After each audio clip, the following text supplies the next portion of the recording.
Hello दोस्तों, स्वागत है आपका सर्वेश्वर स्टडी चैनल पर। दोस्तों, मैं संदीप यादव आज आपके लिए लेकर के आया हूँ। बहुत ही मोस्ट इम्पोर्टेंट प्रश्न है। ये प्रश्न भूगोल से हैं और आज हम थोड़ा डिटेल से बताएंगे। और इसके साथ ही मैं आपको कवर करा रहा हूँ जो भूगोल के पार्ट्स, ये यूपीएससी और यूपीपीएससी के लिए ज़्यादा से ज़्यादा यानी कि 100% क्वेश्चंस फंसेंगे। इसके अलावा ऐसा नहीं है कि यूपी ट्रिपल एस सी लेखपाल है और वीडियो है, एसआई है, यूपी एसआई जिसे बोलते हैं, बिहार एसआई है, एमपी एसआई है, दिल्ली एसआई है, एसएससी में जीडी वगैरह जो वैकेंसियाँ आती हैं उन सभी में आपको ये प्रश्न पूछे जाएंगे। आज डिटेल है, प्रश्न कम है, इसमें प्रश्नों की कतारें नहीं दी गई हैं। आज डिटेल्स में पढ़ाएंगे, आप समझिएगा। दोस्तों, आगे बढ़ते हैं। इससे पहले आप सभी लोग प्लीज़ वीडियो को लाइक्स कीजिए, सब्सक्राइब कीजिए मेरे चैनल को, अधिक से अधिक अपने दोस्तों को शेयर भी कीजिए इस चैनल को। तभी हम मोटिवेट होते हैं। आप लोग बने रहिएगा, पढ़ते रहिएगा, पूरा वीडियोज़ देखें, आधा ना देखें। आप देखिएगा, आगे बढ़ते हैं। आज है भारत का नामांकन। आज हम भारत से शुरुआत कर रहे हैं भूगोल की। कैसे पता चला nomination of India? Nomination of India की बात करें तो यहाँ पर समझिएगा, देखिएगा, यहाँ से प्रश्न बनते कैसे हैं वो समझिएगा। सबसे पहले बात कि सिंधु घाटी सभ्यता भारतीय सभ्यता एवं संस्कृति की जननी मानी जाती है। हमारे जो इतिहास कहता है वो भी यही बात कहता है कि जो सिंधु घाटी सभ्यता है वो भारतीय इतिहास और संस्कृति में जननी मानी जाती है, यानी कि सिंधु घाटी सभ्यता से ही भारतीय इतिहास रचा गया है। अब यहाँ से समझिएगा, कुछ चीज़ें हैं। जैसे पूछा जाए कि भारतीय सभ्यता एवं संस्कृति की जननी किसे माना जाता है या किस सभ्यता को माना जाता है, तो आप कह सकते हो सिंधु घाटी सभ्यता को माना जाता है। अब इसी में देखिएगा, आगे कहा गया है वैदिक आर्यों का निवास स्थान सिंधु घाटी में ही था। आप समझिएगा, इसमें अगले प्रश्न में जब बनते हैं तो अगला प्रश्न किस तरह से बनता है उसे समझिएगा। अगला प्रश्न बनता है कि जो वैदिक आर्य हैं उनका निवास स्थान जो था वो सिंधु घाटी में ही था। पूछा जाए कि वैदिक आर्यों का निवास स्थान कहाँ था, तो वैदिक आर्यों का निवास स्थान सिंधु घाटी में था। प्रश्न आप स्वयं बना सकते हो। यहाँ पे समझिएगा, अगली तरफ पढ़ते हैं, आगे बढ़ते हैं। इसमें क्या कह रहा है कि इस देश का नाम ब्रह्मावर्त अथवा आर्यावर्त उत्तर भारत में निवास करने वाले आर्यों के नाम पर किया गया था। उस समय उत्तर भारत कौन कौन सा होता था, जिसमें उत्तर प्रदेश, गुजरात और इधर हिमाचल प्रदेश, उत्तराखंड, जम्मू कश्मीर और बिहार, ये सभी, इसके साथ ही साथ नेपाल, भूटान, तिब्बत। उस समय आर्यावर्त जो था, ब्रह्मावर्त जो था, हमारा अखंड भारत जो था, उसमें बाहर पाकिस्तान, अफ़गानिस्तान जैसे देश आते थे और भूटान, नेपाल, तिब्बत जैसे देश आते थे। इसके अलावा उत्तर प्रदेश राज्यों में, भारत के अंदर जो राज्य हैं, उत्तर प्रदेश, दिल्ली जैसे कई प्रकार के राज्य भी आते थे। तो इस पूरे इलाका में कौन रहता था? इन पूरे इलाकों में ज़्यादा से ज़्यादा आर्य रहते थे। आर्य के कारण इन्हें आर्यावर्त कहा गया और आर्यों को ब्रह्मावर्त भी कहा जाता है। ठीक है, अब आ जाइएगा आगे। ऋग्वैदिक 5 जनों में शक्तिशाली जन भरत के नाम पर इस देश का नाम भारतवर्ष पड़ा। ऋग्वैदिक काल में 5 जन का मतलब उस समय राजाओं से हुआ करता था। तो 5 राजा हुए, उनमें से जो शक्तिशाली राजा था उस समय, बहुत ही शक्तिशाली, जिसके अंडर में ये 4 राजा काम करते थे, तो जो शक्तिशाली राजा था उसका नाम था भरत। तो जो भरत था उसके नाम पर भारतवर्ष नाम पड़ा। अगर कोई पूछ रहा है, अगर क्वेश्चन आता भी है आपके पीसीएस लेवल पर या आईएएस लेवल पर, यूपीएससी पीसीएस के करीब किसी पर भी पूछ रहा है, तो आप भारतवर्ष कह सकते हो। भारतवर्ष जो नाम पड़ा है वो 5 जनों में शक्तिशाली राजा भरत के नाम पर पड़ा है। अब यहीं पे आगे समझिएगा, थोड़ा क्या कह रहा है उसे समझिएगा। यहाँ कह रहा है वायु पुराण के एक अन्य संदर्भ में दुष्यंत के पुत्र भरत का उल्लेख है। एक वायु पुराण, हमारे यहाँ पर वायु पुराण की बात करते हैं तो उनमें से जो वायु पुराण है उसमें से कहा जाता है कि दुष्यंत के पुत्र जो भरत हुए थे उनके नाम पर, यानी कि जिसके नाम पर इस भूभाग को भारत कहा गया जाता है, यानी कि भरत के नाम पर भी भारत नाम पड़ा है, यानी कि दुष्यंत के पुत्र की बात की गई है। आप लोगों ने कहानी पढ़ी होगी दुष्यंत और शकुंतला की, उन्हीं की बात करता है। अब आ जाइएगा आगे। वास्तव में भारत शब्द का उल्लेख सर्वप्रथम पुराणों में ही मिलता है। किस में मिलता है दोस्तों? पुराणों में मिलता है। अब यहाँ पे समझिएगा, बौद्ध काल में इस क्षेत्र को, बौद्ध काल की बात की गई है, बौद्ध काल में इस क्षेत्र को जम्बू द्वीप संज्ञा से अभिहित किया गया था। बौद्ध काल यानी कि महात्मा बुद्ध के समय काल की बात की जा रही है, तो वो बौद्ध काल हो गया है। उस समय भारतवर्ष को जम्बू द्वीप भी कहा गया है। क्या कहा गया है? जम्बू द्वीप। अब समझ लीजिएगा, रामायण जिन जिन लोगों ने देखी होगी उसमें गाना आता है जम्बू द्वीपे भरतखंडे आर्यावर्ते, आते हैं ना सभी नाम। तो जो जम्बू द्वीप है उस समय यानी कि रामायण में जम्बू द्वीप का नाम उद्धृत नहीं मिलता है, लिखा हुआ नहीं मिलता है, लेकिन रामचरितमानस में, दोस्तों रामचरितमानस में जम्बू द्वीप का नाम मिलता है। तो इसलिए हम लोग एक बात मान लेते हैं कि जम्बू द्वीप नाम त्रेता युग में भी था, ठीक है, राम के समय भी था। अब आ जाइएगा आगे, आगे क्या कह रहा है उसे समझिएगा। अब बात आते हैं भारत देश पे होने वाले क्रियाकलापों पर। भारत के पर्याय के रूप में प्रयुक्त इंडिया शब्द जो लोग कहते हैं, इंडिया जो शब्द की व्युत्पत्ति हुई है वो यूनानी शब्द इंडोई से मानी जाती है। किससे मानी जाती है? इंडोई से मानी जाती है। यानी कि एक यूनानी शब्द था इंडोई, जिससे हमारे देश का नाम पड़ा इंडिया। तो आप समझ सकते हो इंडिया सर्वप्रथम किसने कहा? यूनानियों ने कहा है, इसीलिए तो हुआ है। अब आ जाइएगा आगे, आगे बढ़ते हैं, क्या कह रहा है उसे समझिएगा। आगे कह रहा है कि रोमवासी सिंधु नदी को इंडस एवं उसके पूर्व स्थित भूभाग को इंडिया संज्ञा से अभिहित करते थे। आप समझिए, रोमवासी, रोम के लोग यहाँ पे आए थे जो सिंधु नदी को इंडस कहते थे। क्या कहते थे? इंडस कहते थे। वो सिंधु नहीं कहते थे, वो इंडस कहते थे।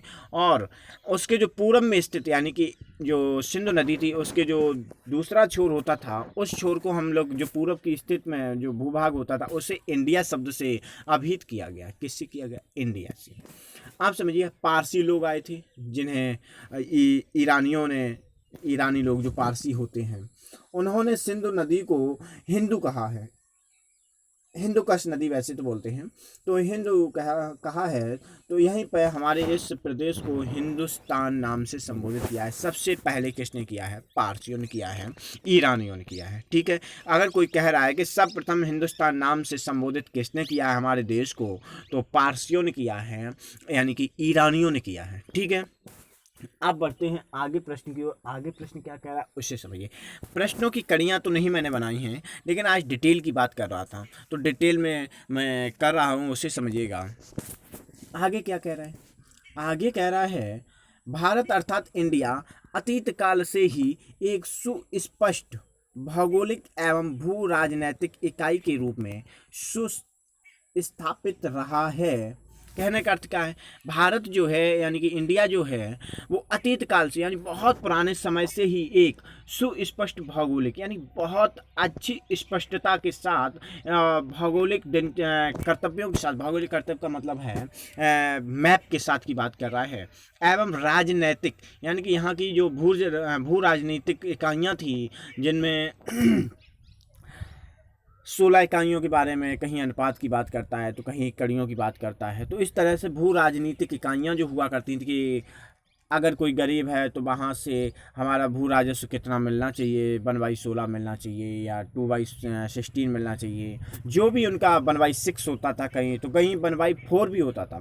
जो ये 4 या 1/6 होते थे, इनमें क्या होता था, यही भू राजनीतिक इकाइयाँ हुआ करती थी और इन्हीं की स्थापना भारत में सबसे पहले होती चली आई है, बराबर चलती चली आई। यही भौगोलिक स्थिति के बारे में कहता है कि जो भारत की भौगोलिक स्थिति थी उसमें कई प्रकार के लोग पाए जाते थे, यानी कि उस समय जो भारत की भौगोलिक स्थिति थी उनमें कई प्रकार की मिट्टियाँ होती थी। इस समय जो भारत में है वो कई प्रकार से मिट्टियाँ पाई जाती हैं, कहीं जलोढ़ मिट्टी है तो कहीं काली मिट्टी है तो कहीं रेगुर मिट्टी है तो कहीं कई प्रकार की मिट्टियाँ पाई जाती हैं। अब आ जाइए आगे क्या है दोस्तों। आगे कह रहे हैं इसके उत्तर पश्चिम तथा उत्तर एवं उत्तर पूर्व में हिमालय पर्वतमाला स्थित है। अगर पूछ रहा है कि भारत के उत्तर पश्चिम में कौन सी पर्वत स्थित है तो आपका उत्तर होगा हिमालय पर्वतमाला। और अगर कोई कह रहा है कि उसके उत्तर में क्या स्थित तो आप हर कोई उत्तर दे देता है उत्तर में खड़ा हिमालय। एक गाना है ना कोई उत्तर में खड़ा हिमालय, तो उत्तर में हिमालय है या उत्तर पूरब की बात करें तो वहाँ भी हमारा हिमालय है। जहाँ उत्तर पूरब की बात करते हैं तो वो ईशान कोण हो जाता है। कौन सा हो जाता है दोस्तों? ईशान कोण हो जाता है। अब आ जाइएगा आगे, आगे क्या कह रहा है उसे समझिएगा। आगे कह रहा है और दक्षिण पश्चिम, दक्षिण एवं दक्षिण पूर्व की बात करता है।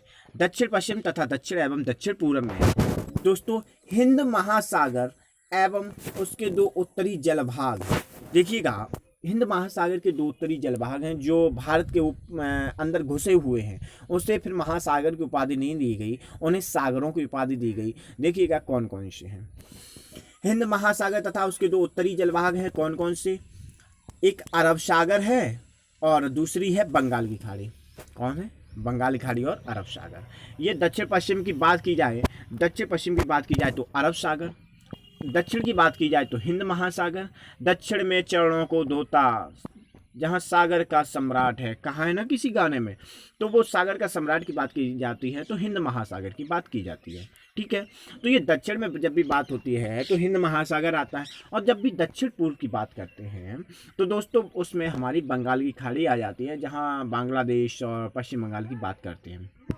ठीक है, अब समझिएगा यहाँ पे कुछ और चीज़ें भी हैं जिससे हम समझने के लिए काम करते हैं। आगे क्या कहा गया है उससे समझिएगा। आगे कह रहा है दोस्तों, इसके भौगोलिक विस्तार में भारत के अलावा पाकिस्तान, बांग्लादेश, म्यांमार, नेपाल एवं भूटान जैसे प्रभुत्व संपन्न देश शामिल हैं। आप समझिएगा, इस समय जो भारत है वो हमारा बहुत छोटा भारत हो गया है। यहाँ पर 712 ईस्वी से पहले भी ईसा पूर्व में भी सिकंदर जैसे राजाओं ने युद्ध किए थे। उसके बाद 712 ईस्वी मोहम्मद बिन कासिम आया और उसके बाद देखिएगा मोहम्मद महमूद गजनबी, मोहम्मद गौरी, इन सब ने, उसके बाद बाबर आए। ये जो सभी विदेशी आक्रमण करते रहे हैं, ये जब आक्रमण करते रहे हैं तो इन्होंने अपने देशों को अलग अलग बंटवारे में बनाने की चेष्टाएं भी की हैं। फिर धीरे धीरे ये पनपता चलाया। बाद में 1600 ईस्वी में ब्रिटिश ईस्ट इंडिया कंपनी आई, जिसने ब्रिटेन ने, यानी कि ब्रिटेन के लोगों ने, ब्रिटिश ईस्ट इंडिया कंपनी ने भारत पर प्रभुत्व जमा लिया। जब भारत पर प्रभुत्व जमा लिया तो क्या हुआ उसे समझिएगा। जैसे ही ब्रिटिश ईस्ट इंडिया कंपनी ने भारत पर प्रभुत्व जमाया तो उसने क्या किया, भारत देश को तोड़ना शुरू कर दिया। कहते हैं ना, किसी के घर में दखल डालना हो तो उसके टुकड़े कर दो। ये ब्रिटिश ईस्ट इंडिया कंपनी की, यानी कि ब्रिटेन के लोगों की, इंग्लैंड के लोगों की परंपरा रही है कि कभी भी कहीं भी अगर अपना प्रभुत्व जमाना हो तो उसे तोड़ करके रख दो, उसे बिखरा करके रख दो। तो यही भारत के साथ उन्होंने किया। उन्होंने अफगानिस्तान को भारत से अलग कर दिया, चीन ने तिब्बत को कब्जा लिया, इधर पाकिस्तान को भी अलग कर दिया, बांग्लादेश को भी अलग किया, नेपाल को भी अलग किया, भूटान को अलग किया और म्यांमार जिसे कहते हैं बर्मा, उसे भी अलग किया।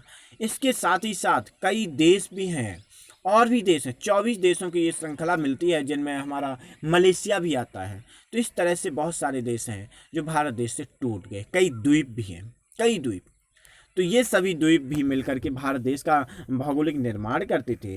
इसी भौगोलिक विस्तार में भारत के अलावा जो पाकिस्तान, बांग्लादेश, म्यांमार, नेपाल एवं भूटान जैसे प्रभुत्व संपन्न देश भी शामिल हैं। कहते हैं ये हमारा अखंड भारत है। ठीक है, अब भारत अखंड नहीं रहा है, अब भारत हमारा छोटा हो गया है, बहुत ही छोटा। अब समझिएगा, आगे पढ़ते हैं। आगे क्या है? आगे कह रहा है जिसके कारण इसके लिए इसे भारतीय उपमहाद्वीप की संज्ञा से अवहित किया जाता है। देखिएगा, उपमहाद्वीप बहुत ही कम होते हैं, महाद्वीप वो होते हैं जो काफ़ी बड़े भी होते हैं। और यहाँ पे बात की जा रही है भारतीय उपमहाद्वीप की। भारतीय उपमहाद्वीप इसे क्यों कहा गया उसे समझिएगा।